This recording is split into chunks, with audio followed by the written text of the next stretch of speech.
When anesthesia was invented in the 1840s, it revolutionized surgery. But by the 1860s, chloroform had become a murderer's tool. This is the dark history of how medicine became murder. The forgotten cases of Victorian-era killings that shocked the medical world.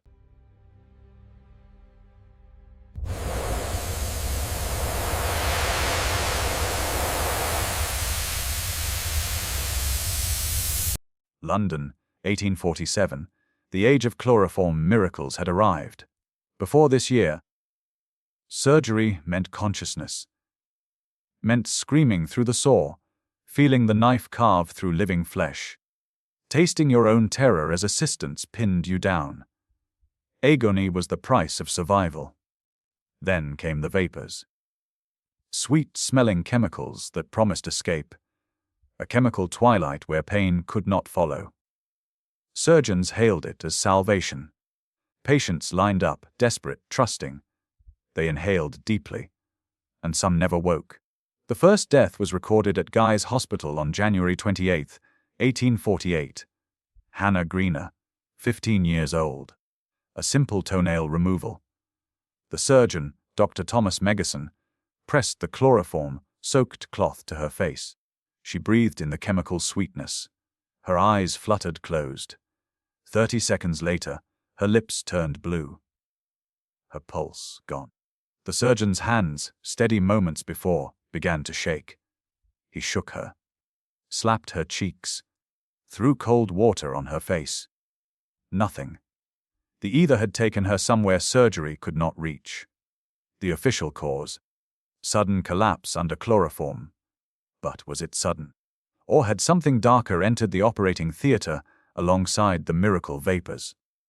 By 1850, dozens of similar deaths were recorded across Britain.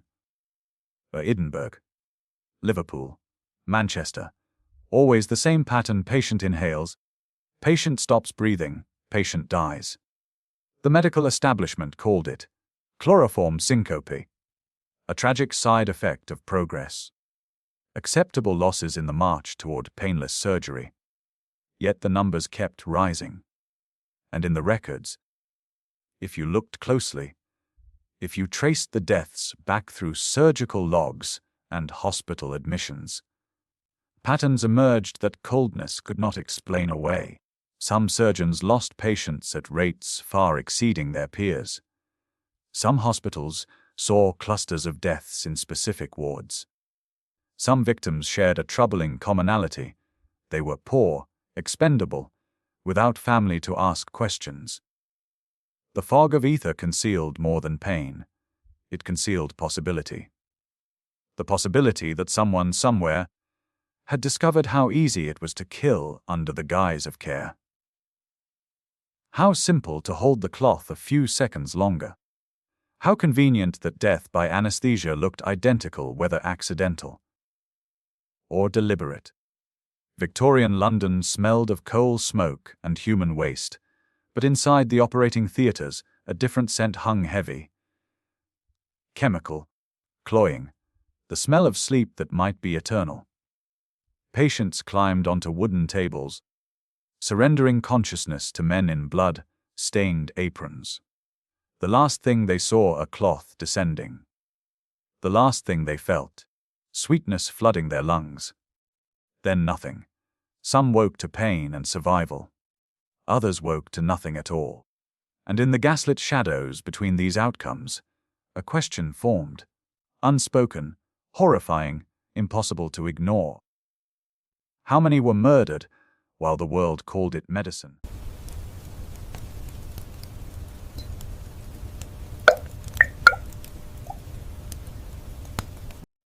The chemical was deceptively simple. CHCO, a trichloromethan. A clear liquid that evaporated into vapor, bypassing consciousness within seconds. In skilled hands, it was transcendence. In careless hands, or cruel ones, it was execution. The mechanism of death was understood even then. Chloroform suppressed the heart, slowed breathing to shallow gasps, then stopped it entirely. The line between anesthesia and asphyxiation was impossibly thin. Too little, and the patient screamed through the procedure. Too much, and they drowned in their own stillness, lungs forgetting how to pull air, heart forgetting its rhythm. Doctors called it a delicate balance. But balance implies control, and control implies intent. Dr. John Snow, London's preeminent anesthesiologist, documented every death meticulously. His notebooks became archives of horror. Case after case, patients who inhaled normally, then simply stopped. He noted the pallor, the blue tinge spreading from lips to fingertips, the way eyes would open one final time, unseeing, pupils blown wide. He noted something else too: the variations. Some deaths occurred within seconds, violent, unmistakable overdoses. But others were slower. The patient would breathe normally for minutes, even appear stable, before the collapse came. These deaths puzzled Snow. They suggested not overdose, but something more insidious: prolonged exposure. Deliberate maintenance of the vapor at lethal levels, while appearing to administer proper care. In his private journals, he wrote, "One cannot help but wonder if all deaths are truly accidental." He never published that line. The surgical community would have destroyed him. Because to question the deaths meant questioning the surgeons themselves. And Victorian medicine rested on a foundation of unquestioned authority. The doctor's word was law. The patient's body was territory to be conquered. And if some fell during the conquest, that was the cost of progress. But the bodies told different stories. Hannah Greener's autopsy revealed lungs heavy with fluid. Chloroform poisoning, they said. Yet other victims showed no such accumulation. Their hearts had simply stopped. No fluid. No obvious cause. As if someone had reached inside their chests and turned off the mechanism. The medical term was pseudosyncratic reaction.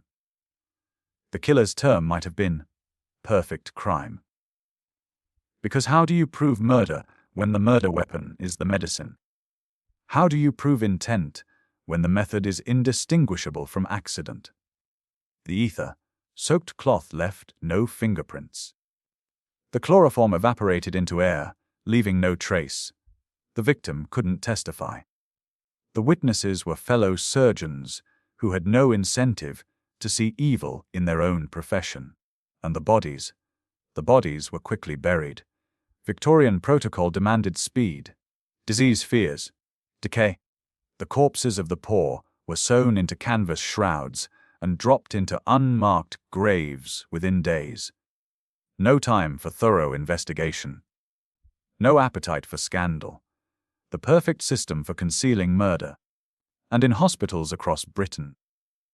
In operating theatres where gaslight cast long shadows and leather straps creaked under trembling bodies, surgeons continued their work. Some with steady hands and clear conscience. Others with secrets hidden in the sweet, smelling vapor. How many patients went to sleep trusting they would wake? And how many killers wore the mask of healer?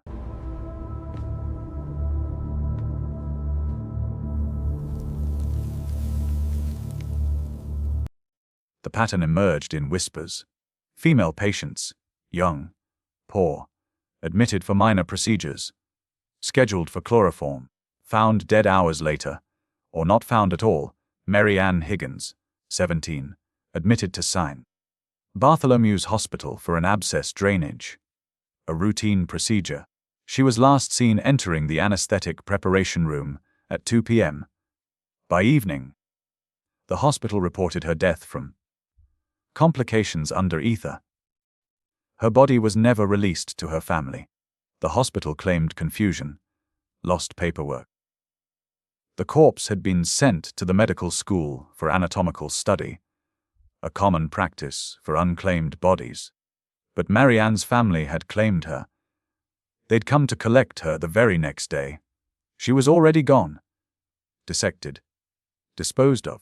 Erased. This happened again. And again, a cluster of similar cases between 1849 and 1851, all at the same hospital, all involving young women from workhouses or slums, women without advocates, women whose disappearance might be mourned but never investigated. The official explanation: medical error compounded by administrative oversight. But the families, who searched for their daughters, found something else. They found surgeons who couldn't meet their eyes, nurses who spoke in rehearsed phrases, death certificates with identical wording, syncope under chloroform, as if the same hand had written all the reports, as if the same mind had orchestrated all the disappearances. One father, Robert Higgins, Mary Ann's father, refused to accept the narrative. He was a dock worker, barely literate. But grief makes investigators of ordinary men. He returned to the hospital daily, demanded records, questioned staff. He learned his daughter's surgery had been supervised by Dr. Edmund Pritchard, a name that appeared on 6 other death certificates. 6 young women, 6 chloroform deaths, all within 18 months, all under Pritchard's care. When Higgins confronted the hospital board, they dismissed him. Statistical anomaly, they said. Dr. Pritchard performed many procedures. Naturally, some ended in tragedy. The insinuation was clear. A grieving laborer could not understand the complexities of medical science. But Higgins understood numbers. And the numbers screamed. Pritchard's mortality rate under anesthesia was 4 times higher than his colleagues. Yet he faced no inquiry, no suspension, no questions. He continued operating, continued administering chloroform, continued signing death certificates in his neat, controlled hand. The surgical theater became his hunting ground, and the ether cloth became his weapon. Because chloroform offered something unique among poisons: deniability. Arsenic left traces. Strychnine caused obvious convulsions, but chloroform, it mimicked natural death, heart failure, respiratory collapse, the very complications that could occur legitimately during surgery.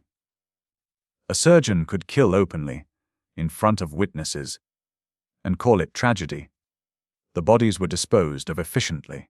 Medical schools paid for fresh corpses. No questions asked about origin. A dead patient became an anatomy lesson. Their organs displayed for students, their identity lost in dissection. The perfect erasure. By 1852, rumors circulated in London's slums. Whispered warnings between mothers: don't go to Bart's. Don't let them put you under. Girls who sleep there don't wake. But desperation overrode fear. The poor still came. Still climbed onto those wooden tables. Still inhaled the sweet chemical promise of unconsciousness. Because infection meant death. Injury meant death. Poverty meant constant proximity to death. Surgery offered a chance, even if that chance came with ether-soaked risk. Even if the surgeon's eyes held something cold behind their professional concern. The question wasn't whether deaths occurred. They did, regularly, in every hospital. The question was, how many were selected? How many were chosen not for medical need, but for availability, for disposability? How many women fell asleep trusting medicine, only to wake in a dissection room, if they woke at all?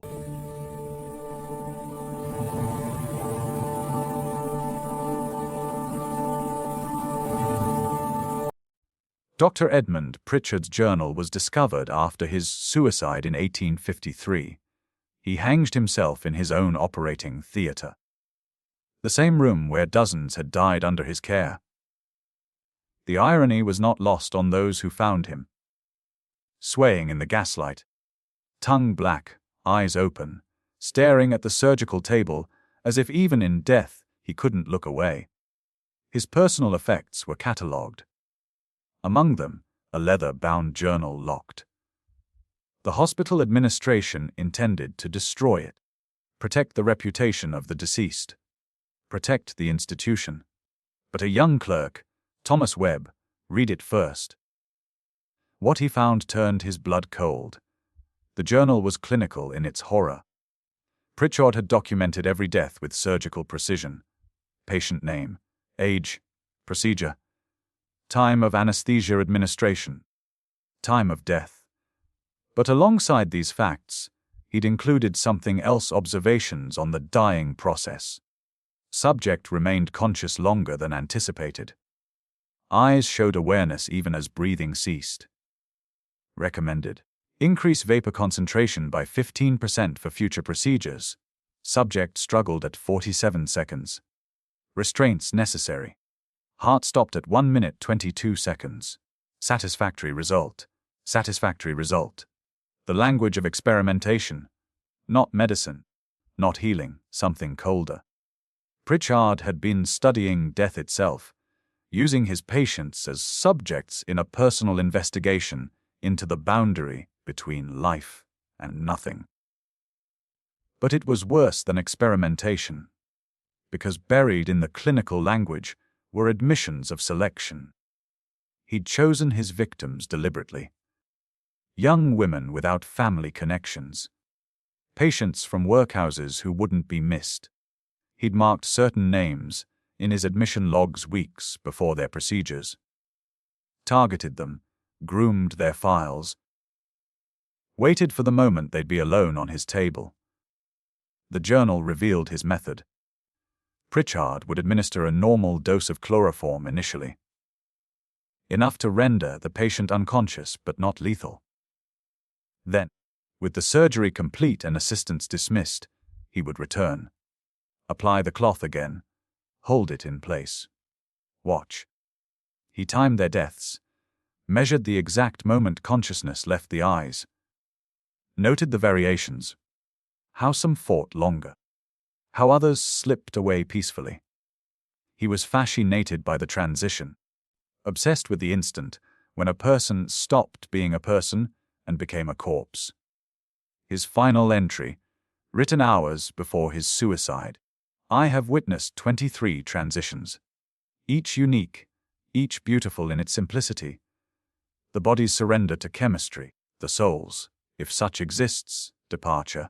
I am both God and devil in these moments. I grant sleep. I grant death. The power is intoxicating. But the faces, they linger. I see them when I close my eyes, all 23, watching, accusing. I cannot continue. Yet I cannot stop.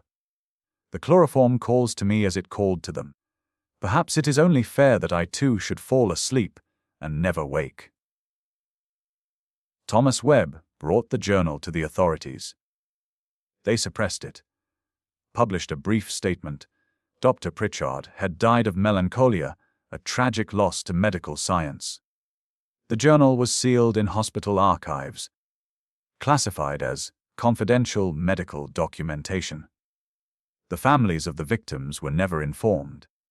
The women in his journal remained unnamed in public record, erased twice, once by murder, once by institutional cover-up, but Webb made copies. Distributed them anonymously to newspapers. Within weeks, scandal erupted.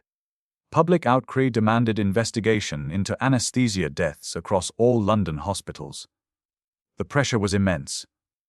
Undeniable. The medical establishment responded with carefully crafted defense. They called Pritchard an aberration, an isolated madman. His crimes were not representative of medicine. The profession was built on healing, they insisted. The deaths under chloroform were tragic accidents, nothing more. To suggest otherwise was to undermine public trust in surgery itself. And so the investigation was limited. Pritchard's victims were acknowledged. 23 deaths confirmed. But inquiries into other surgeons, other hospitals, quietly dropped. The establishment closed ranks, protected its own. The message was clear. Pritchard was a monster, but he was their monster, and they would control the narrative. The truth was buried deeper than the bodies. Because to admit That chloroform-enabled murder meant admitting that every operating theater could hide a killer. That every surgeon held the power of life and death not through skill, but through a bottle of clear liquid and a cloth. That patients who surrendered consciousness surrendered everything: trust, agency, survival, to individuals who might be healers or hunters. The question remained unanswered. If Pritchard killed 23 and kept records, how many others killed without documenting? How many journals were burned before discovery? How many confessions died with their authors?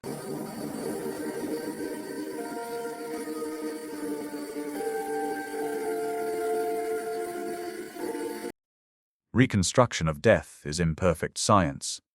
But in 1854, the Royal College of Surgeons attempted it. A committee was formed, tasked with recreating the conditions under which anesthesia deaths occurred. The goal: determine if Pritchard's murders could be distinguished from legitimate accidents. They built a replica operating theater, used volunteers. Condemned prisoners offered commutation in exchange for submission to chloroform experiments. Gruesome ethics, even for that age, but the committee needed living subjects to understand dying ones. The experiments began. Subjects were restrained to the wooden table, identical to hospital equipment. Chloroform was administered by experienced surgeons in measured doses. Observers recorded every detail: breathing rate, pulse, skin color, eye dilation. They pushed dosages to the edge of lethality, then pulled back. Studying the margin between unconsciousness and death, they discovered how narrow it was. A difference of seconds. A single extra breath of vapor. The line was invisible, crossed before anyone realized. One moment the subject was sleeping peacefully. Next moment, cardiac arrest. Respiratory failure, no warning. No transition. But they also discovered something darker. The ability to kill was disturbingly simple. A surgeon could prolong chloroform exposure under the guise of maintaining anesthesia, could cite patient restlessness as justification for additional doses, could manipulate the cloth placement to deliver concentrated vapor directly into the airways. All standard procedures. All lethal if held just slightly too long. Intent became impossible to prove, because every murder technique was identical to proper medical practice. The committee concluded, chloroform deaths cannot be reliably distinguished between accidental overdose and deliberate homicide without confession or witness testimony. In other words, perfect cover. The experiments revealed another horror. Some subjects developed a tolerance, requiring increasing doses. But others, particularly women, particularly those of slight build, were exquisitely sensitive. A dose that merely sedated a large man could stop a young woman's heart entirely. Pritchard had known this. His victims were selected not randomly, but scientifically. He'd targeted those most vulnerable to chloroform's lethality, maximizing his success while minimizing suspicion. Each death could be explained as idiosyncratic reaction, unpredictable sensitivity. The committee tested this theory. They administered identical doses to subjects of varying sizes. The results were stark. Smaller subjects experienced respiratory depression at half the dosage of larger ones. Women were 3 times more likely to suffer cardiac complications. This data was never published, because it confirmed what families had whispered. The victims weren't random casualties of medical progress. They were selected targets: women, young, poor, physiologically vulnerable, chosen for their likelihood to die under anesthesia without raising alarm. The surgical theater, that amphitheater of enlightenment, became something else in these experiments. It became a revelation of cruelty's efficiency. How easily death could be administered in front of witnesses who saw only medicine. How seamlessly murder could hide in healing. One committee member, Dr. Francis Sibson, wrote a dissenting report. He argued that chloroform should be banned entirely, that the risk was too great, the potential for abuse too high. His colleagues rejected the recommendation. Chloroform was too valuable to abandon. Surgery without anesthesia would return to the dark ages of screaming patients and brutal speed. Better to accept some deaths, they reasoned, than abandon progress. Sibson resigned in protest, his final statement unpublished until decades later. We have given killers a weapon and called it mercy. We have created a method of murder so perfect that even we, its investigators, cannot reliably detect it. The chloroform bottle should bear not a medical label, but a warning.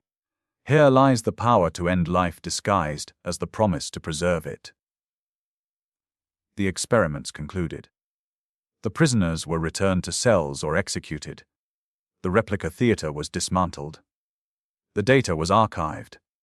And across Britain, surgeons continued administering chloroform to thousands of patients, the vapor flowing freely, consciousness falling, deaths occurring, some accidental, some perhaps not. And in the flickering gaslight of operating rooms, shadows danced on walls, shadows of surgeons leaning over tables, shadows of cloths pressed to faces, shadows of bodies going still, shadows that might be healing, or might be something else entirely. How many patients died on those tables never knowing whether their surgeon was savior or executioner? How many last thoughts were prayers for healing from hands already committed to harm?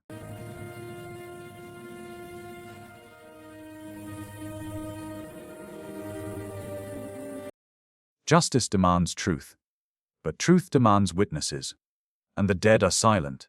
The official inquests into anesthesia deaths followed a pattern. Predictable, bloodless, designed not to uncover but to conclude.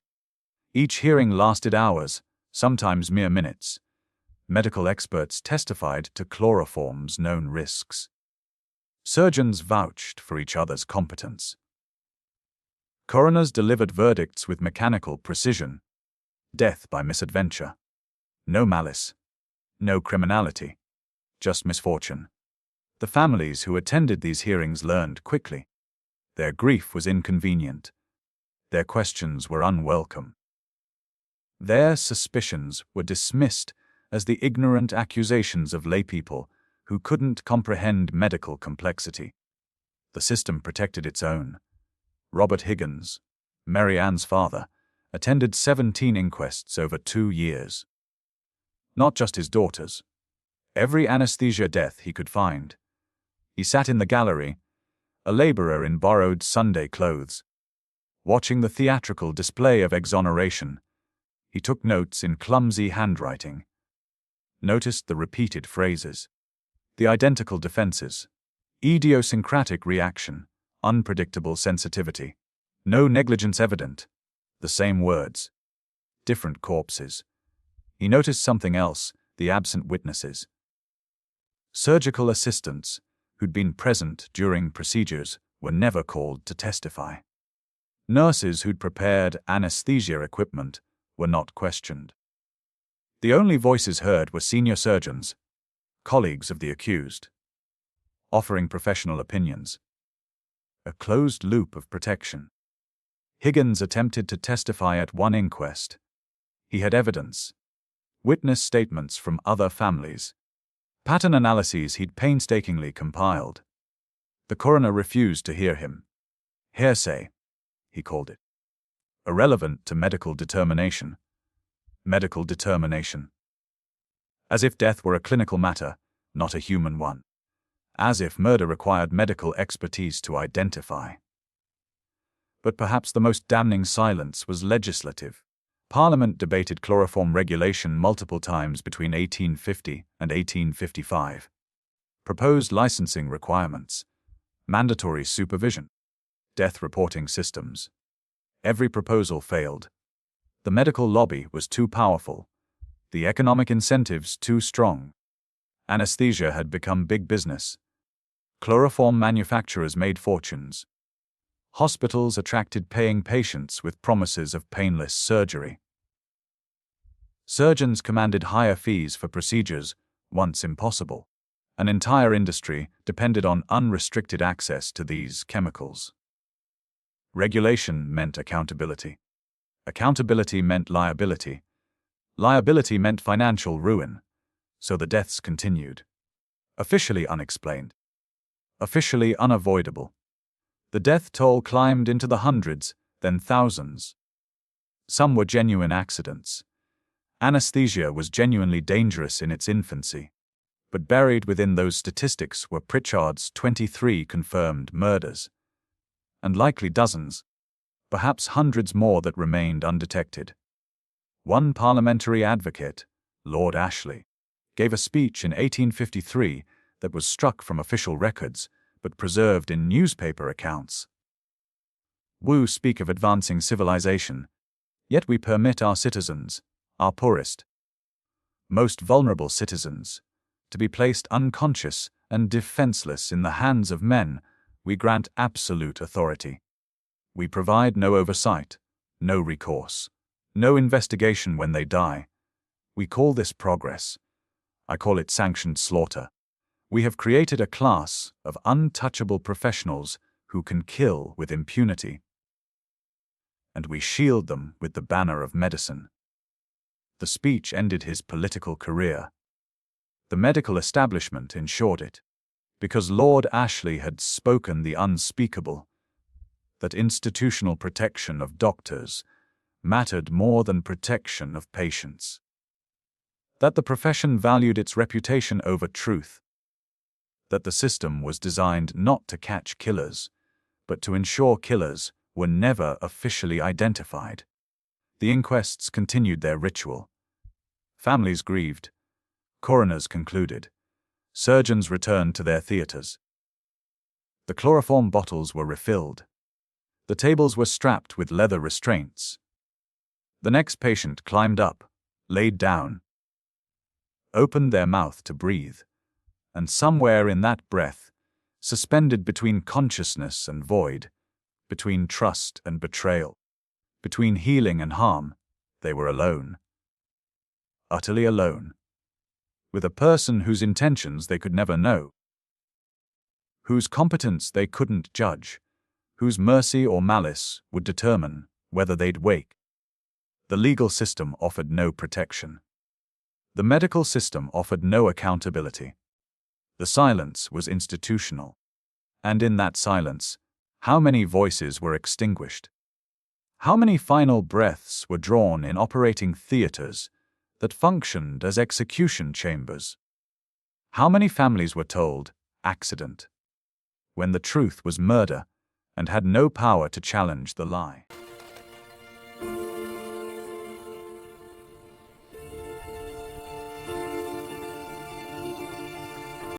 Truth suppressed does not die. It metastasizes. By 1856, an underground network had formed. Families of victims, dismissed witnesses, disgraced medical reformers. They communicated through coded newspaper advertisements, met in rented rooms above public houses, shared stories the official record refused to acknowledge. They called themselves the Wakeful. Their mission: document every suspicious anesthesia death, identify patterns, name the surgeons whose mortality rates defied statistical probability. They had no legal authority, no institutional backing. They were dock workers and seamstresses and shop clerks, ordinary people armed only with grief and determination. They created lists. Dr. Edmund Pritchard, 23 confirmed victims, but the Wakeful identified others. Dr. James Wilson, Edinburgh Royal Infirmary, 11 deaths under chloroform between 1849 and 1852. All female patients, all scheduled for minor procedures. All died within minutes of anesthesia administration. No investigation ever conducted. Wilson retired comfortably in 1853, never facing inquiry. Dr. Harold Croft, Manchester General Hospital, 9 deaths. Distinct patterns. Patients would initially survive surgery, then die during recovery. When Croft administered follow-up chloroform for pain management, alone, unsupervised, the deaths were attributed to post-surgical complications. Croft received commendations for his compassionate care of suffering patients. The list grew. 23 surgeons across Britain. Combined death toll at least 200, possibly more. The actual number was unknowable. Records were incomplete. Deaths were unreported. Bodies were quickly disposed of. But the Wakefields' research revealed something more disturbing than individual killers. They found a network. Letters between surgeons discussing difficult patients. Coded language about permanent solutions to persistent problems. References to chloroform consultations that didn't appear in any medical journal. These men knew each other, shared techniques, corresponded about methods. It was organized. Not a series of isolated murderers, but a loose association of surgeons who'd discovered chloroform's dual-purpose medical tool and murder weapon. They protected each other through mutual silence. If one was questioned, others provided expert testimony defending the death as accidental. A conspiracy not of active planning, but of passive complicity. Each killer knew that exposing another meant exposing themselves. The Wakefield compiled their evidence into pamphlets, printed them on hand-operated presses, distributed them anonymously throughout London. THNSTSMOURDRST. What your doctor won't tell you. They listed names, cited statistics, provided addresses where families could report suspicious deaths. The medical establishment responded with fury. Libel suits were filed. Printers were threatened. Distribution was branded criminal conspiracy. The pamphlets were collected and burned by police. The Wakefields' organizers were arrested on charges of inciting public disorder. Robert Higgins, who'd become the movement's reluctant leader, was sentenced to 6 months' imprisonment for defamation. But the whispers couldn't be silenced, because people began to notice. Families talked. Workers shared stories. The knowledge spread through the working class like contagion. Don't trust the chloroform. Don't go under unless absolutely necessary. Ask for witnesses. Make sure you're not alone. Surgical rates dropped. Patients refused anesthesia, choosing pain over risk. Hospitals panicked. The economic impact was immediate. The medical community blamed the Wakefield for endangering lives by discouraging necessary surgery. Perhaps they were right. Perhaps some people died from avoided procedures. Infections that could have been treated. Injuries that could have been repaired. The calculus was impossible. How many were saved by legitimate surgery versus how many were murdered under its cover? The terror was in the uncertainty. Every chloroform bottle became Schrodinger's poison, simultaneously medicine and murder weapon until the patient woke. Or didn't. One pamphlet from the Wakefield, preserved in police archives, contained a question that was never answered. You are told anesthesia is safe. You are told the deaths are rare accidents. You are told to trust your surgeon. But ask yourself, if even one of these deaths was murder, how would you know? Who would tell you? Who would investigate? Who would care? The answer is no one. No one would know. No one would tell. No one would investigate. No one would care. Unless that death was yours. The Wakefield were eventually disbanded. Their members imprisoned or discredited. Their pamphlets destroyed. Their lists suppressed. But their question remained, whispered in pre-surgical waiting rooms. murmured between family members, spoken in the moment before the cloth descended. Will I wake? And the darker whisper underneath. Does the person holding this cloth want me to?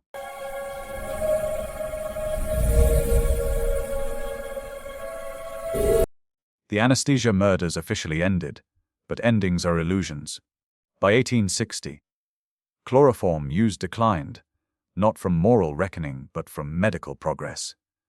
Either proved more stable, harder to overdose. New techniques emerged. Regulations were finally implemented, decades too late. The era of unchecked chemical sleep passed into history. The killers were never fully accounted for. Pritchard's 23 victims were acknowledged. A handful of other surgeons faced quiet dismissal, retired rather than prosecuted. Reputations intact, pensions secure. The system's final mercy was toward its own. The victims remained statistics, footnotes, cautionary tales about early medical risk. But the deeper horror persists. We know Pritchard killed 23 and documented it. We suspect others killed dozens more. But we'll never know the true count. How many deaths attributed to chloroform sensitivity were actually murder? How many surgeons took that knowledge to their graves? How many whispered confessions died unheard? The arithmetic of evil is incomplete. What we can measure is the legacy. The distrust that embedded itself in public consciousness. For generations after, patients approached anesthesia with primal fear, not of pain, but of vulnerability, of surrendering consciousness to strangers, of the possibility that sleep might be weaponized. That fear was rational. Because the anesthesia murders revealed something about power that we still grapple with today. Medical authority depends on trust. Patients must believe their healers won't harm them. But what happens when that trust is a liability? When submission is required for treatment, but submission enables abuse? There's no solution, only vigilance. Modern anesthesia is safer. Drugs are better. Monitoring is constant. Oversight is real. Deaths occur, but they're genuinely rare. Genuinely investigated. The systems have improved. But the fundamental dynamic remains. You climb onto the table. The anesthesiologist leans over. The mask descends. The drugs flow. And for a period of time, minutes or hours, your life is entirely in someone else's hands. You are unconscious, paralyzed, dependent, utterly vulnerable. You trust that this person is skilled. You trust that this person is ethical. You trust that this person values your life. Most of the time, that trust is warranted. But Pritchard was trusted too. So was Wilson, Croft, and the others whose names we'll never know. They wore the same white coats, spoke the same reassuring words, projected the same professional competence. The difference between healer and killer wasn't visible until the patient didn't wake. In archives across Britain, death certificates still exist. Thousands of them. Death by chloroform syncope. Some were legitimate accidents. Medicine was learning. Mistakes were inevitable. But buried within those certificates, impossible to identify now, are murder victims. Their names are lost. Their stories erased. Their families' suspicions dismissed. They died twice, once on the table, once in the historical record. The wakeful tried to remember them. Failed. Were suppressed. But their question echoes, how many? We'll never know. And perhaps that's the most haunting aspect. Not the murders themselves, but the certainty of unknowing. The knowledge that people were selected, killed, and forgotten. Officially, permanently forgotten. The system ensured it. As you read this, someone somewhere is going under anesthesia. Millions of procedures occur daily. The vast majority end in healing. Modern medicine is miraculous. But before the drug takes hold, In that final second of consciousness, a question might flicker. Will I wake? Most will, some won't. Complications happen, risk is real.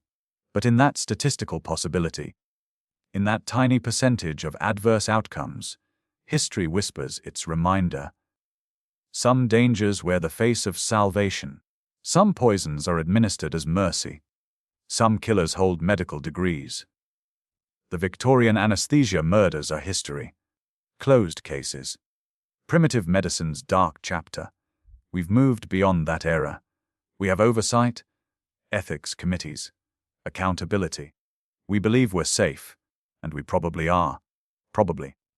But on operating tables across time, Victorian and modern alike, patients surrender the same thing: consciousness, agency, trust.